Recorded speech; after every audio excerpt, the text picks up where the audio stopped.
Hey everybody, balance patch is out, and there's some good stuff, some bad stuff. I already read it, so this isn't like a first impressions. I wanted to give a little bit more like sort of like my thoughts about each one. I'm not gonna go too much into the ones that are like unknowns. Like some of the Nat 4 buffs are not really that crazy, so I'll go over them a little bit. But mostly I want to talk about the stuff that is potentially meta. You know. Like meta shaking, stuff that you'll actually see potential changes in how people play soon. And obviously some of them are to units we've talked about previously. Okay, so first off, Occult Girl. Notice Lora's not in this, not specifically, but dropped the sleep chance from 25% to 15%. That's kind of, so they get a 10% increase from skill up, so it goes from 35 to 25 skilled.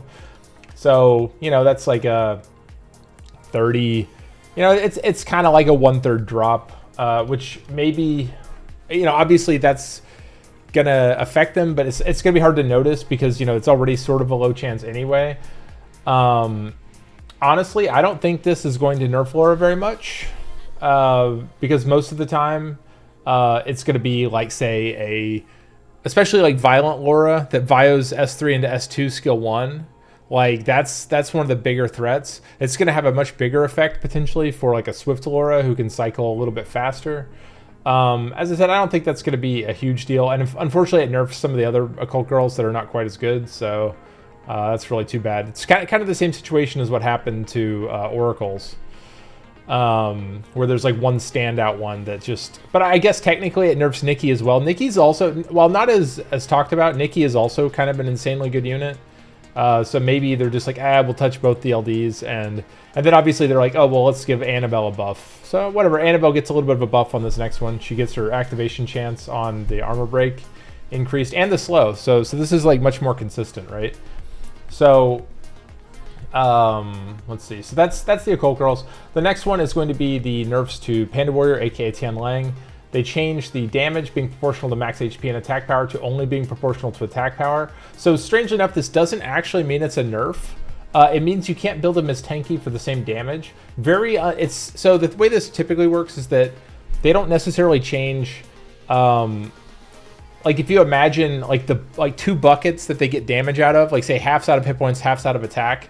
Like whenever they take away the max HP scaling, they very likely add more into the attack power one. So he might be forced to build more glass cannon to deal the same amount of damage, like just based on his skill. But I mean, he's still going to get the same amount of damage from additionals, which is where a lot of his power was anyway. And in fact, if you weight him more towards attack power, then it's going to make his S1 stronger. So this isn't like a really big nerf, honestly.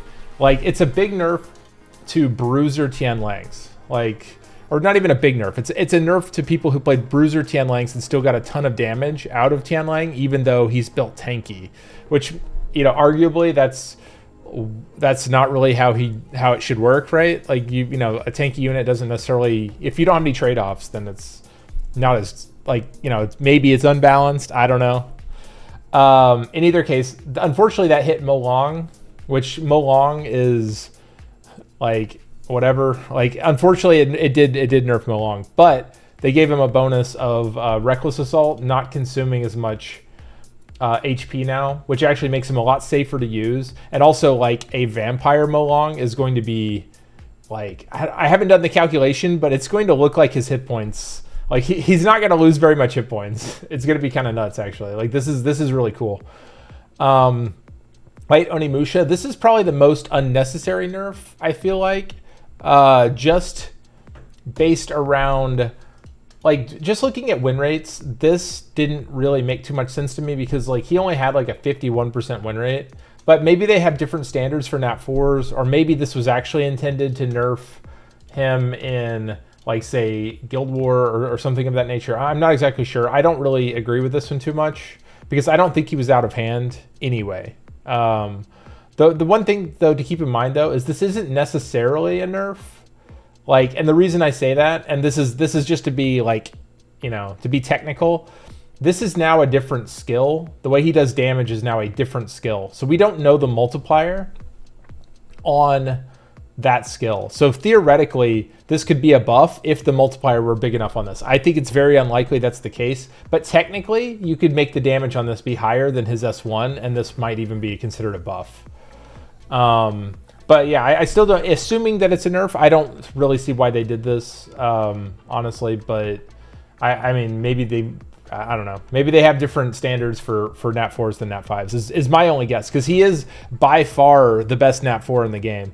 By win rate and pick rate and all that. And in addition, he's better than like 85% of the LD5s, most of the elemental Nat 5s. Like he's basically, if by those standards, he is technically one of the best units in the game. It's just that he's not out of control, really. Like usually things with like 20% pick rate, 51% win rate is not where they'd start nerfing. It's like 53, 54% win rates with that same kind of pick rate.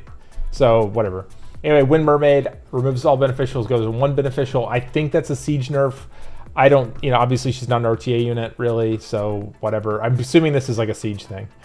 Archangel's Fire and Dark Punishment goes from a damage-based 20% to a 15% natural, or a 15% base, which is actually really, really good. Because now you can build them tanky, or like, before you had to basically build them glass cannon to get real healing. Now it's just a bonus, and the cooldown on it's not that long anymore. So this is actually pretty good, because like I think we're gonna see Veligil back, and I'm even gonna put an attempt to use Fermion, because like it's healing. It's healing on a bruiser, and healing bruisers have the potential to get to get out of hand. So maybe this will be the thing. Maybe I'll try him with Nyx, and then we'll get the 2-turn taunts and stuff out of him and whatnot. Anyway, that's really cool.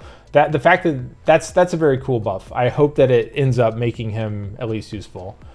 Wind Baek recovers 3% harmful to deals additional damage by 5% of max HP.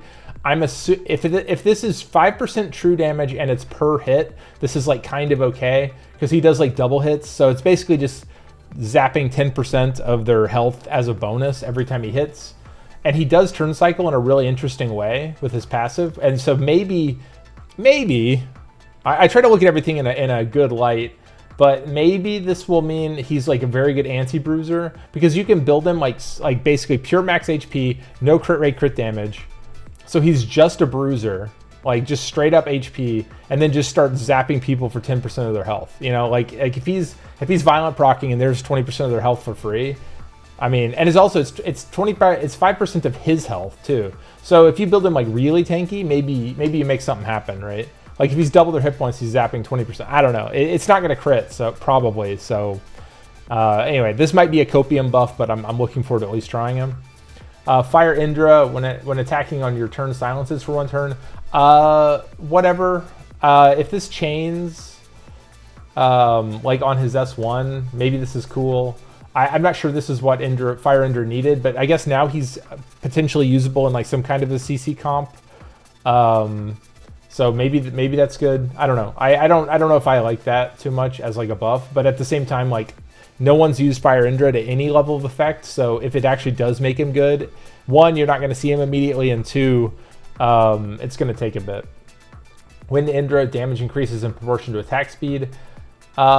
This is kind of an interesting one, because I believe he already had that or something similar to it. So I don't know exactly how this is going to work. Maybe it's going to be a true damage portion. Maybe they just increase the damage more, except they would have just said more damage. I don't know. This one's weird. That's already what he did, and the reason why you use the unit. So until we can test and see what that actually means, I don't think, we're not going to be. I don't know. I don't know what that's going on. And basically with this guy, he's basically a pure damage unit. So if this increases his damage to where he's relevant, then sweet. If it doesn't, then who cares? So interesting. Okay, Okeanos buffed his stun chance. Sweet. Increases attack bar by 25% for each enemy stunned by the attack. So he used to basically, if you stunned all 4, you'd get full ATB. Now you're going to absorb by 10% with a 35% chance. So he does 3 to 5 hits, I believe. Is it 3 to 5 or is it 2 to 4? It doesn't matter.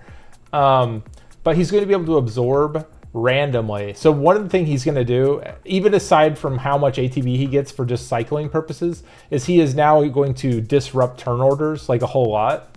And against some comps, that's going to be great. In addition, he stuns a lot. Like that, you know, a 5% stun chance increase on a multi-hit like that is actually pretty big. Just the way, you know, the multiplication works.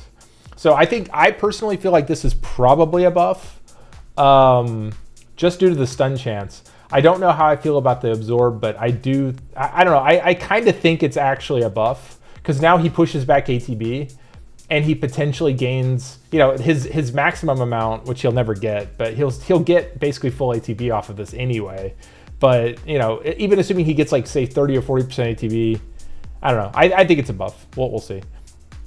All right. Puppeteers, they changed ATB by 20% to recovering HP of the ally with worst HP condition by 15%. So now they're healers instead of turn cyclers. So this is a nerf. So this is a buff to the two support ones, or support-ish ones, aka light and dark.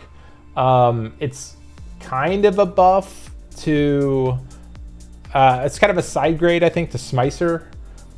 I think Smicer really benefited from the turn cycling, but at the same time, like, Smicer's kind of a bruiser-ish unit, and so bruisers, as I mentioned earlier with Fermion, bruisers that get healing out of nowhere are suddenly like a decent bit better because that's sort of their bread and butter. It also means that they become suddenly more valuable on Violent because now you'll get a double heal instead of wasting one full ATB. So now Violent builds for Puppeteers are slightly better. I think it's worse for Zabala because Swift, 20% on a Swift unit with high base speed is insane. So this is a nerf to Zabala for sure. And then it's kind of a nerf. I don't know. It's either a nerf or a buff to Zima. Thing is again, Zima's used in comps that typically don't run very much healing. So just having a bonus heal for free on a unit that's usually run Violent is kind of nice. So this overall I think is a good change, but it does nerf Zabala in my opinion. Fire Puppeteer, speaking of Zima, instead of ATB or instead of speed decrease, he instead silences. That's kind of rough. Silence is like just worse than speed debuff. Like slow is insanely strong, and it's a 2-turn slow that turns into a 1-turn silence. The one thing you can kind of think of him as though is he's kind of like a fire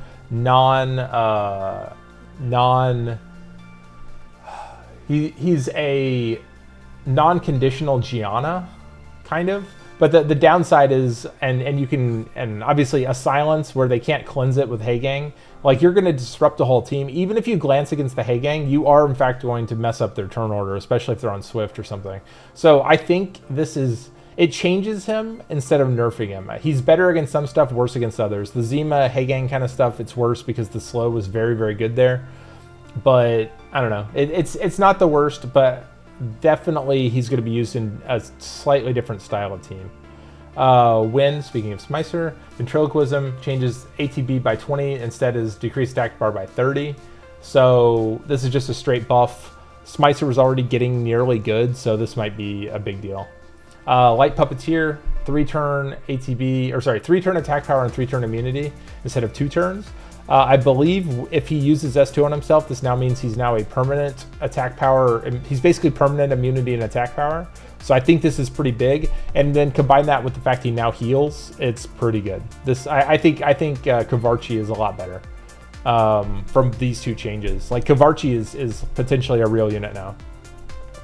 All right, Ken removes one beneficial with 30% to 50%. This is a skill 3, so the single target. So now he just has a higher strip chance on his S3. So he lands Brand more often. This is like kind of cool. It's nice because typically you use S3 before S2.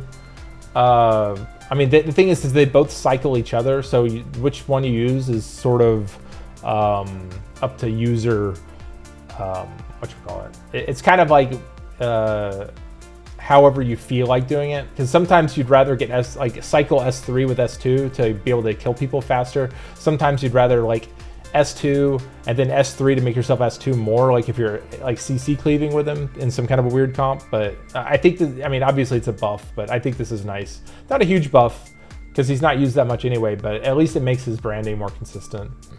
All right, Wind on Myoji. When attacking suppressed monster, increase your skill activation chance by 20%. So I believe this makes it so that she now always armor breaks, essentially, whenever they've already been suppressed.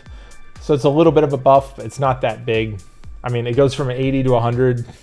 I think, or maybe it's 60 to 8. I don't know. Point being is this is not a huge chance. So cool. I mean, this whatever. It's a buff to Geo, but do we care? I don't know. Dark Phoenix. I don't think anyone's going to change their opinion of Geo either way due to this buff, but maybe it's better. Dark Phoenix, Jara. Instead of being anti-revive, now you always crit if their defense is lower than your attack power. So Jara is already a pretty fast, pretty high damage unit. So this is kind of big. I mean, it's big. You now can use it as like a first turn snipe kind of a thing because you can do a lot more damage. You know, just massive attack power, crit damage. You don't even need crit rate.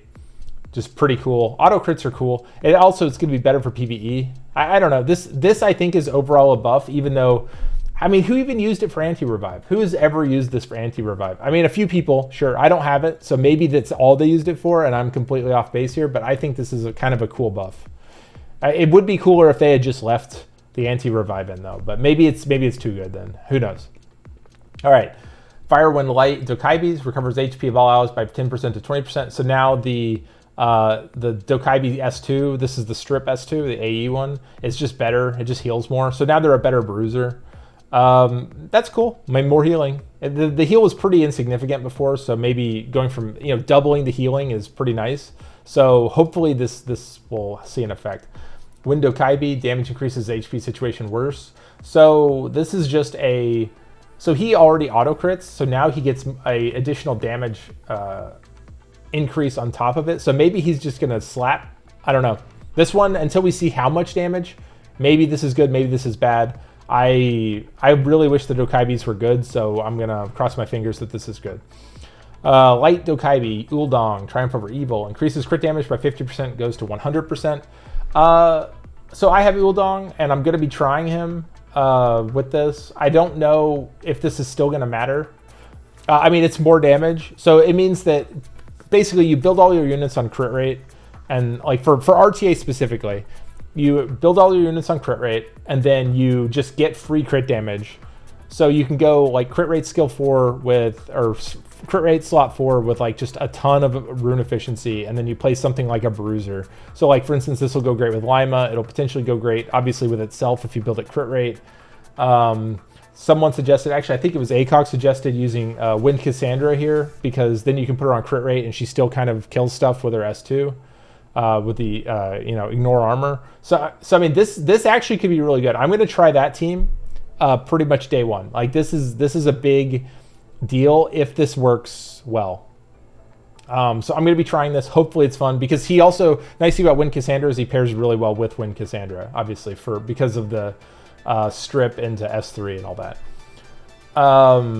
And also, it might have some PvE functionality. I'm not sure. I didn't even try it with 50% because it didn't feel like enough. Maybe 100% means you can get some kind of team out of it. It's really hard to waste a slot for this, though, for a PvE thing. All right, Dark Dokaibi Lord. So this now, it basically turns him into LD5 Rakuni, except not quite as good. So basically, he cleanses once every turn. He cleanses 1 debuff, so it's kind of cool. You build him with Rakuni. What's kind of cool though is now if someone brings a lot of debuffs into you, you can actually bring him and Rakuni, and then you can boost him instead of Rakuni, so that you don't waste your potential violent proc, which is kind of cool. Like this, there's enough of these auto cleansers that conditions are getting really hard to actually use. But I'm going to be building him and trying to use him. I'm probably going to keep him ruined from now on also, because he's kind of like a Swiss Army knife of a unit.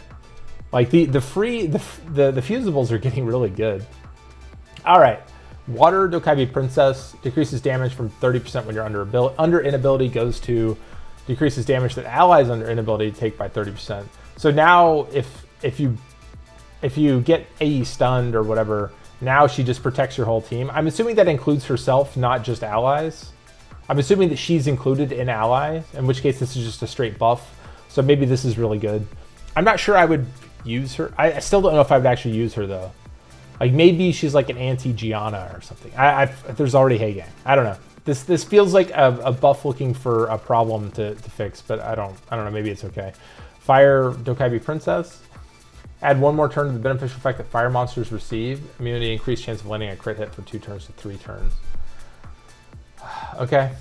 I don't know about this. I don't know where this is useful because no one was using her before. So I don't really have a good idea of exactly where, right? So here, actually, let's look at Dokaibi Princess like real quick just to see the rest of her skill.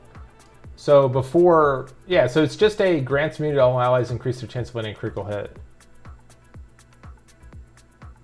So this just buffs it if you use her with fire monsters? This is weird. I don't know. That's very strange. I don't even know why you would do this.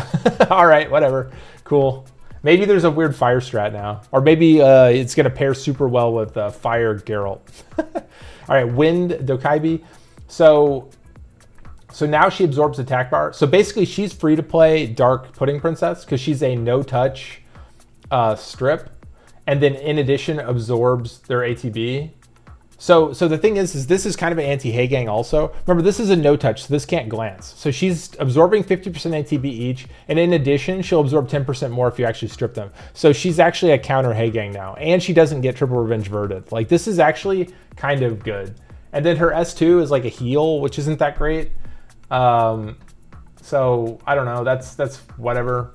I don't know. There's definitely, I think you're going to see her more in like a bruiser comp or as a very niche pick into someone who has already drafted a Haygang. Like, I'm going to build her, and also not to spoil it, she also gets a speed lead, so she's going to be a backup speed lead as well. Like, for instance, you can now bring her. She's like a really good pairing with Zabala as an example, because you can now, like, where Wind Robo before you couldn't, like, people would triple revenge verd you, they would get you with Haygang, all that other stuff. Or like for instance, they would bring something on Nemesis. Now this is like the most anti-Nemesis of a unit that you can possibly build, and she's 103 base speed, and she has a speed lead. Like, other than the fact, like, I'm actually kind of annoyed because this, like, Dark Pudding Princess puts slow on, which is kind of cool, but this is actually better because you can't get Hayganged, where Dark Pudding Princess you can.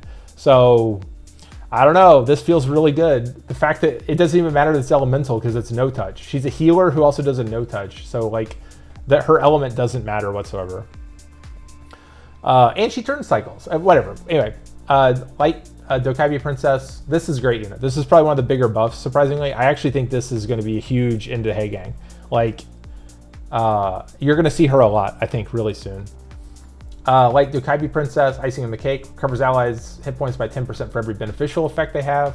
Now is always heals 10% of all allies each turn. So now, like, she always heals your entire team for 10% every time she takes a turn. So this might actually be one of the most healing healers for free that exists, because she also has a second skill heal and shields with their S1.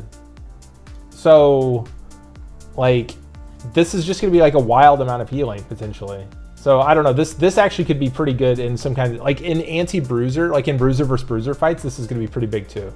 Like, it's actually weirdly big. Like, I think this is kind of nice as well. Dokaibi Princess Dark, increase attack bar of all allies, excluding yourself by 30% when you get a turn. Now is increase attack bar of allies whenever your turn starts. So basically,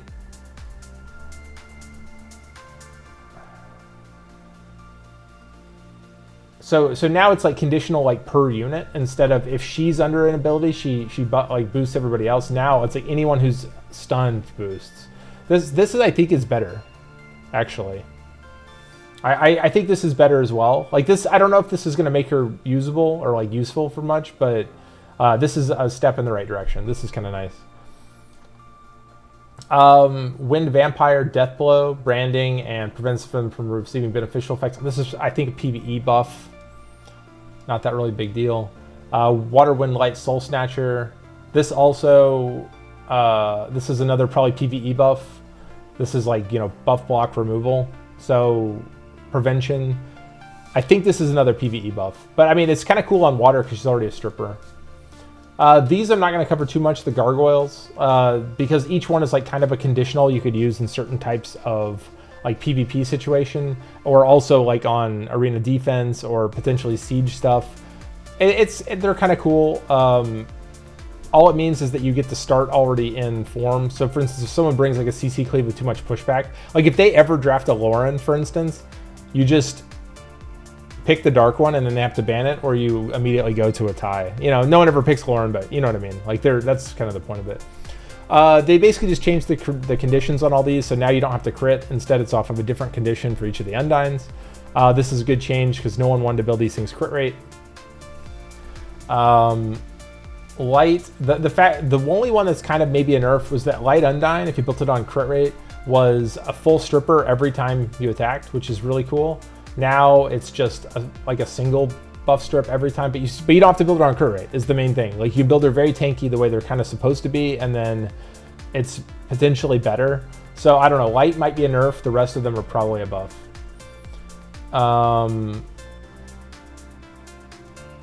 These basically just buff the heals. This is like the small AE that heals something. This is fine.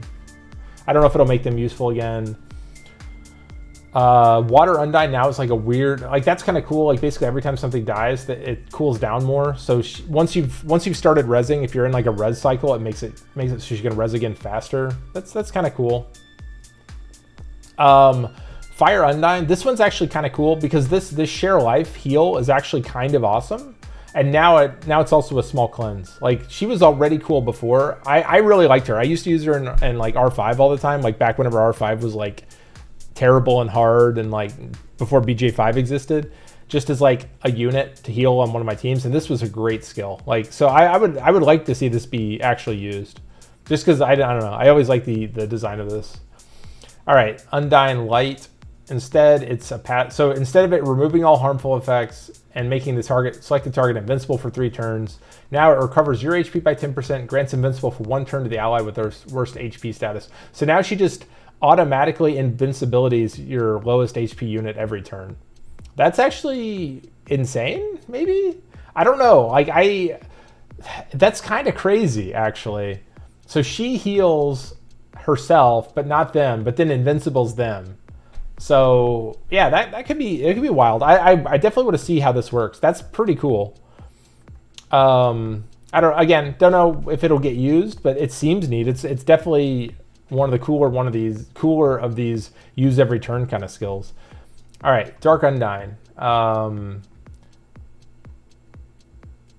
So now it just adds life drain, but it also doesn't but also you can put invincible on them to not lose the HP. Okay, I mean, there's not many units that grant life drain, so this is kind of cool. Just the fact there's another unit that does it. Again, maybe a cool PvE thing. Not exactly sure. Giant Warrior Dark. Basically, before, whenever he threw the rock, like he would survive dying 1 time. Now he will just not die until he hits you with the rock. So I don't know if I don't know. This seems cool. I don't know if this will get used though. Still, maybe it's like a siege thing. Whatever. It's cool. All right. So one of the biggest buffs of the patch is all the beast monks are now like a actual usable speed. 101 base speed is perfectly respectable. Chandra is going to was already pretty good. Now is going to be actually cracked. Like Chandra is going to be great. Chandra's was already pretty good. Now is going to be really good. I mean, and each one of the beast monks have been buffed over time pretty much to be kind of gross and good. And I think we're going to, they're now tunable into a team. This is way bigger than you might think. All right, other changes, Puppeteer.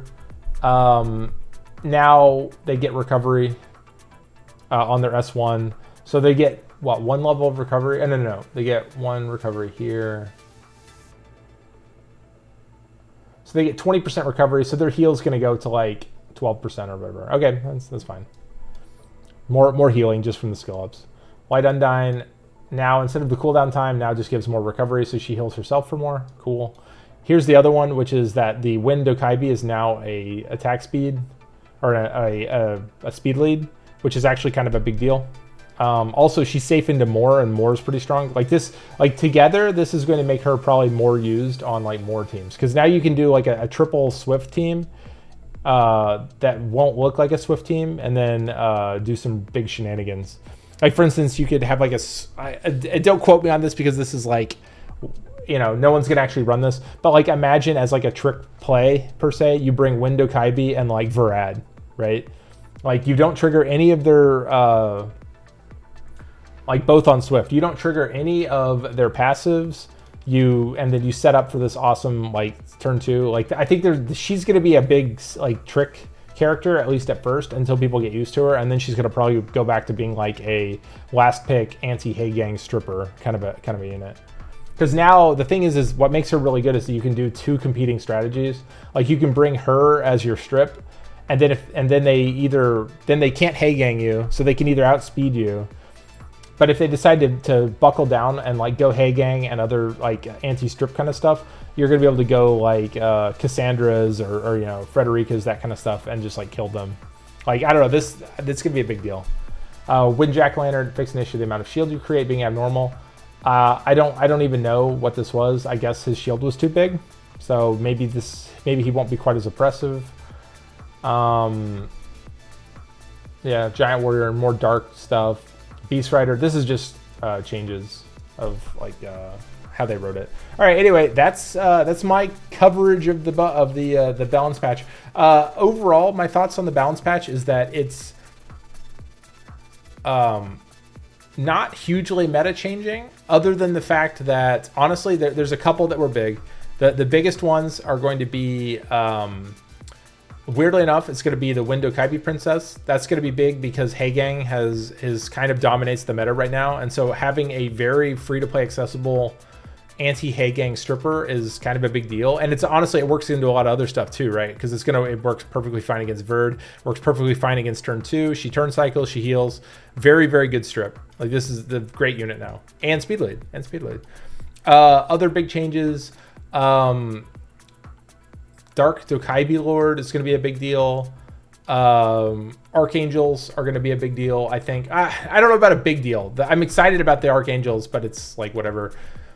Like hopefully they become better. And then the other big ones, obviously, is that they touched Tian and they touched Lora, and I want to address them specifically in this case because I actually feel like this is an appropriate level of nerf. I'm gonna go be the guy who accepts people being angry at me one way or the other. Like some people are going to be angry because I said they should have been nerfed, and some people are going to be angry because I said that they didn't get nerfed, or because like they think they didn't get nerfed enough. But you have to be really careful, especially with a unit that's only like say 53% win rate, which I believe is what both of them are.